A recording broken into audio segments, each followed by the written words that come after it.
सभी साथियों को शरारत दल का नमस्कार। साथियों, आज हम पुनः आवश्यक वस्तु अधिनियम एसेंशियल कमोडिटीज़ एक्ट के बारे में पुनः आपसे बातचीत कर रहे हैं। यह इस सीरीज का दूसरा भाग है। इससे पहले हम पहले भाग के बारे में चर्चा कर चुके हैं और वीडियो बनाकर अपलोड कर चुके हैं। हम अपने वीडियो तर्कशील समाधान चैनल पर अपलोड कर रहे हैं। यही हमारा यूट्यूब चैनल है।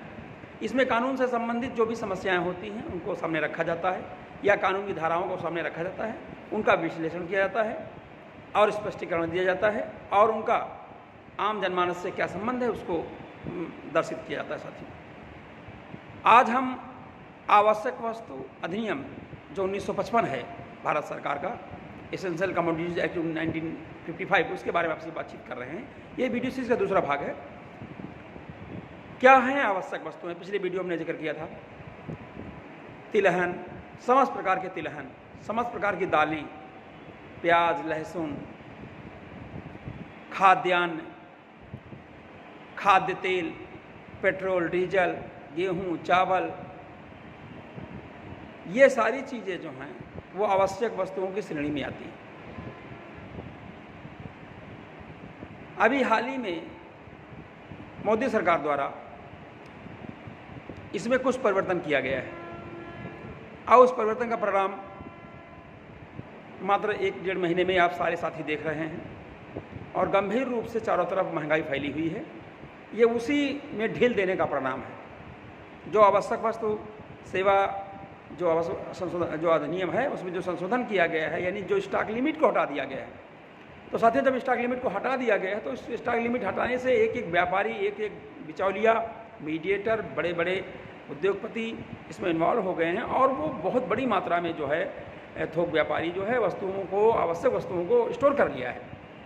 लहसुन को स्टोर कर लिया, प्याज को स्टोर कर लिया है, आलूओं को स्टोर करके रखा हुआ है, टमाटर को स्टोर करके रखा हुआ है। और आप देख रहे हैं कि लगभग सभी वस्तुएं, पेट्रोल के जो प्राइस है 80 रुपये, 82 रुपये, उसको भी पार कर गई हैं। 100 रुपये किलो प्याज पेट्रोल के प्राइस को पार कर गया। 80 रुपये किलो टमाटर, 80 रुपये किलो आलू, इस प्रकार साथियों। और अभी जो भी चीज़ें हैं, तेल वगैरह भी कीमत आसमान उछल गई है। दालें जो 60 रुपये में थी वो दालें 150 को, 120, 130, 150 को क्रॉस कर गई हैं। तो इस प्रकार देखा जाए तो ये जो केंद्र सरकार जो मौके सरकार है, वर्तमान मोदी सरकार है जो है, उसने जो है एक आदूरदर्शितापूर्ण निर्णय लिया हुआ है और उससे जो है काफ़ी ज़्यादा दिक्कतें आ रही हैं और प्राइस के रेट एकदम से बढ़ गए हैं। अब साथियों आते हैं कि आवश्यक वस्तु अधिनियम 1955, एसेंशियल कमोडिटीज एक्ट 1955। पीछे हमने एसेंशियल कमोडिटी एक्ट के बारे में धारा 1-2 का आपके बारे में आपसे बातचीत किया था। आज हम धारा 3/7 एक्ट के बारे में आपसे बातचीत कर रहे हैं। बहुत सारे मुलजिम, बहुत सारे चीज़ों का चालान 3/7 एसेंशियल कमोडिटी एक्ट में होता है। आवश्यक वस्तु अधिनियम में 3/5, 3/7 के रूप में होता है। क्या है 3/7 ECA, एसेंशियल कमोडिटी एक्ट, आवश्यक वस्तु अधिनियम की धारा 3/7 क्या है?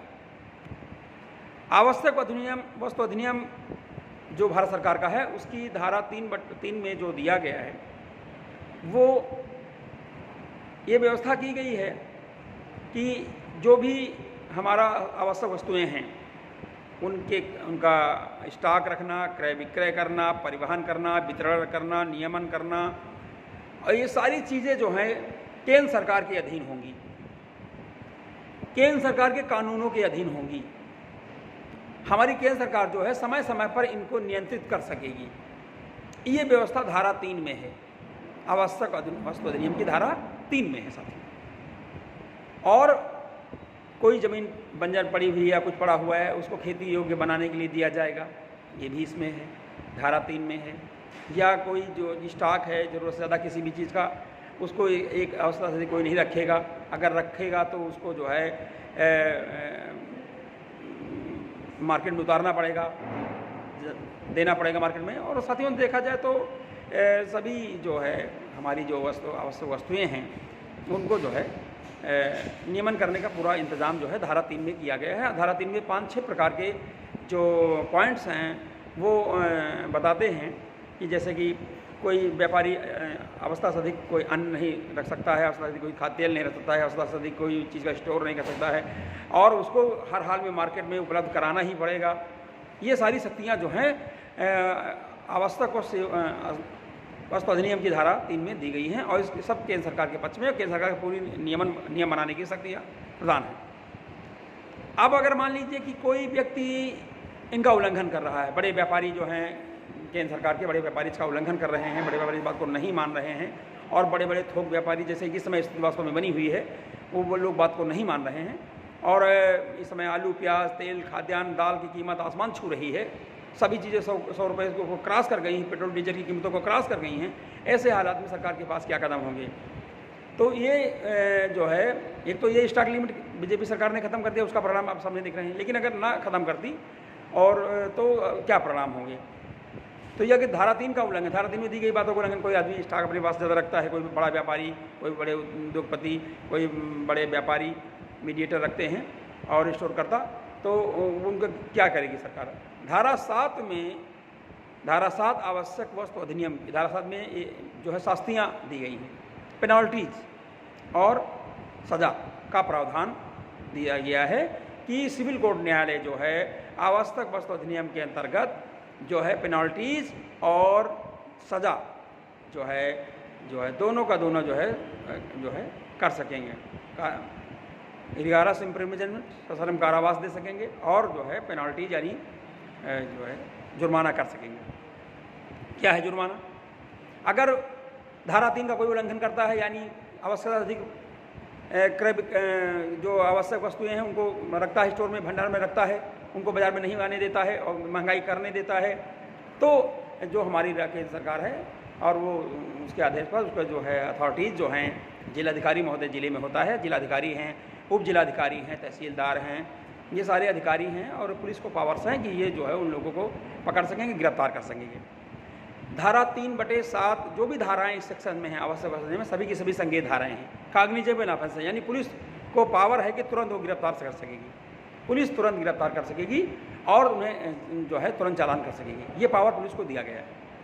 हाँ, ये इस धारा के अंतर्गत समस्त अपराध जमानती थी, संज्ञेय हैं परंतु जमानती हैं, यानी पुलिस को पावर है तुरंत गिरफ्तार कर सकेगी, तुरंत उनको कब्जे में ले सकेगी, उनके माल को, उनकी गाड़ी को ले सकेगी, उनको स्टोर रूम को ले सकेगी, उनको जो है जो बड़े बड़े भंडारण बना रखे हैं उनको कब्जे में ले सकेगी, वस्तुओं को कब्जे में ले सकेगी और उनको जो गिरफ्तार कर सकेगी, उनको चालान बनाकर सिविल कोर्ट भेज सकेगी, न्यायालय भेज सकेगी। अब न्यायालय में मान लीजिए आ गया तो न्यायालय क्या करेगा साथियों?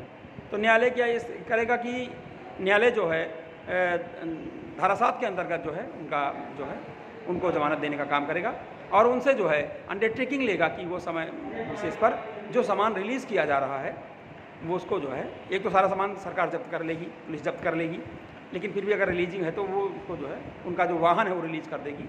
अगर वस्तुएं रिलीज़ कर रही तो वो भी मार्केट में उनको बेचना ही पड़ेगा, मार्केट में पहुँचाना ही साथियों पड़ेगा।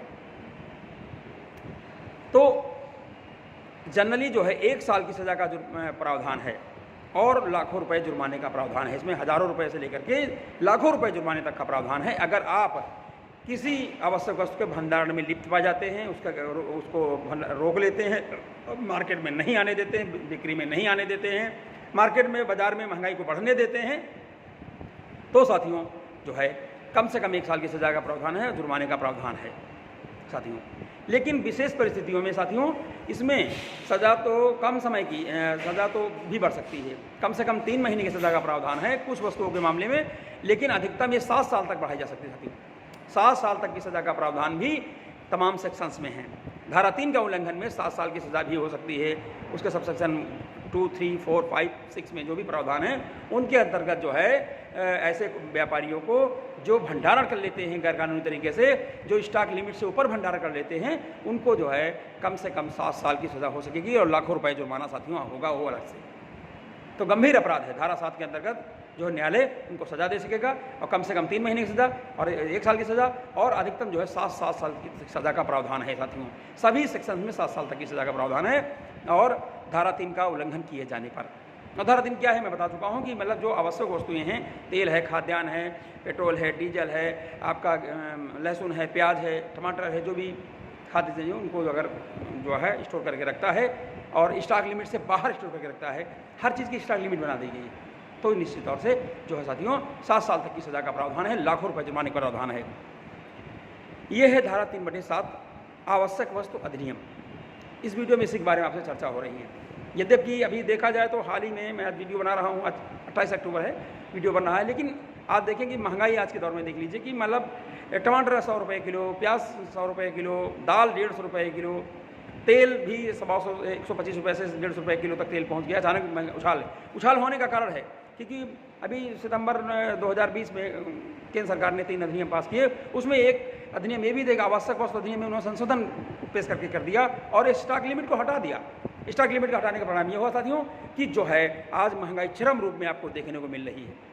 तो ये बहुत गंभीर विषय है, हमें स्टॉक लिमिट को बनाए रखना होगा। सरकार की ये ड्यूटी है, ये जिम्मेदारी है कि वो स्टॉक लिमिट को रखे और ये संशोधन पूरी तरह से गलत संशोधन है, क्योंकि भारत जैसे देश में जहाँ भी आबादी इतनी बहुतायत में है, भारत जैसे देश में जहाँ संसाधनों की कमी है, भारत जैसे देश में जहाँ जो है लोगों के लिए जीवन यापन के लिए मुख्य रूप से भोजन ही है और उसके अलावा कोई उनके पास उपाय नहीं है, तो ऐसे हालात में जो आवश्यक वस्तुएं हैं, खाद्यान्न, तेल, गेहूं, बाजरा, जौ, चना से लेकर के जो जितनी आदि सभी तरह खाद्यान्न सैकड़ों प्रकार के और खाद्य तेल हैं, पेट्रोल डीजल सहित, और लहसुन, प्याज, तेल, धनिया, इनको जो है बिल्कुल आवश्यक वस्तु के दायरे में रखते हुए इनको इनकी स्टॉक लिमिट को बनाए रखना चाहिए, स्टॉक लिमिट को नहीं ओपन करना चाहिए। लेकिन व्यापारियों के दबाव में और चंदे के लालच में ये सब सरकार ऐसा करती रहती हैं, आज पीछे भी करती रही हैं, आज तो बहुत तरीके से कर रही सरकार, पूरी तरीके से जो है जन विरोधी सरकार बन चुकी है।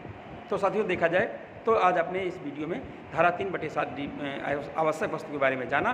धारा 3 में जो नियम बने हुए हैं उनका उल्लंघन है, उनका उल्लंघन, और धारा 7 में उल्लंघन के बारे में सजा का प्रावधान है। बताया हमने सामान्यतः 1 साल की सज़ा है, लाखों रुपये जुर्माना है, लेकिन विभिन्न परिस्थितियों में धारा 3 के उल्लंघन में जो है 3 महीने की सज़ा से लेकर के 7 साल तक की सज़ा का प्रावधान है और लाखों रुपये जुर्माने का प्रावधान है। सभी इस अधिनियम में जो भी सेक्शंस हैं उनके तहत सभी धाराएं जो हैं संज्ञेय हैं, यानी काग्निजेबल हैं, यानी पुलिस द्वारा तुरंत कार्रवाई करने योग्य है और पुलिस तुरंत गिरफ्तार कर सकती है, पुलिस पकड़ सकती है, उनके माल को, उनके भंडारण को, उनके जो उनका कोल्ड स्टोरेज है, हॉट स्टोरेज है, सबको जब्त कर सकती है सरकार। उनके भंडारण को जो है लाखों टन जो आलू भंडारण है, टमाटर, प्याज, लहसुन भंडारण को जब्त कर सकने का अधिकार पूरी तरीके से पुलिस को दिया गया है और ऐसे व्यक्ति को जो इससे मालिकान उनको गिरफ्तार करके जो है पुलिस न्यायालय में पेश करेगी और न्यायालय जो है उस पर सुनवाई करेगा। यद्यपि उन्हें जमानत तो मिल जाएगी, लेकिन उन्होंने अपनी वस्तुओं को अंडरटेकिंग के आधार पर ही ले सकेंगे और बाकी चीज़ें पुलिस जब्त कर लेगी, सरकार जब्त कर लेगी जिलाधिकारी के माध्यम से और जनता में उसकी जो है पूर्ति कराएगी। साथियों इस वीडियो में बस इतना ही। आप सभी साथियों को बहुत बहुत वीडियो देखने के लिए धन्यवाद। साथियों आपके सुझावों को भी साथियों बहुत बहुत स्वागत रहेगा। आप इस वीडियो को देखिए और वीडियो पसंद आने पर इसको लाइक कीजिए, शेयर कीजिए और चैनल को सब्सक्राइब कीजिए। जय राष्ट्र, जय भारत, जय संविधान।